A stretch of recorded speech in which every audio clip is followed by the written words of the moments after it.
Hello everyone, how are you doing? This is MD Tech here with another quick tutorial. Today I'm going to show you guys how to fix if your headphones are not being detected on your Windows device. So it's going to be a pretty straightforward tutorial and we're going to just jump right into it. And we're going to start by heading over to the Start menu, and you want to left click on it, and then you want to type in System.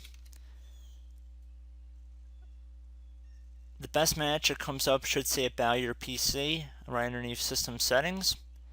You want to left click on that, About Your PC. Then you want to scroll down to the bottom of this window until you get to something that says System Info underneath Related Settings. So again, you want to use the scroller and scroll down until you get to System Info. And you want to left click on it. I'm going to minimize that out of the other window for the moment. So now underneath the System window, we're going to left click on where it says Advanced System Settings on the left side. So now you want to left click on the Hardware tab right next to Advanced. And then underneath Device Installation Settings, left click on Device Installation Settings, this button right here. So it's going to ask you, do you want to automatically download manufacturer's apps and custom icons available for your devices? You want to make sure it's set to no, your device might not work as expected. And then you want to left click on Save Changes once you've made that selection. Once you've done that, you can close out of these other windows. I'm also going to close out of this window as well. And now I'm going to head back to Start menu, and I'm going to type in Device Manager. Should be listed right above Control Panel, so you want to left click on that. So now underneath Device Manager on the left side, there should be something that says Sound, Video, and Game Controllers. So either double click on this or left click on the little arrow next to it to expand this view. So there should be something that says audio or audio related. You might have several inputs on here, so don't be shocked if you see more than one. However, in most cases it should say audio. Now you can do this for multiple ones as well if you're not sure. It's not the biggest deal in the world. It actually probably won't be bad if you do this. But what we're going to do is right click on the one we think is our headphones, and then we're going to left click on Update Driver Software.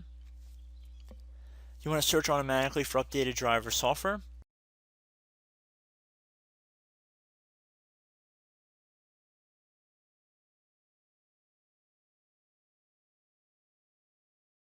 So it says the best driver software for your device is already installed. So you want to click on Close.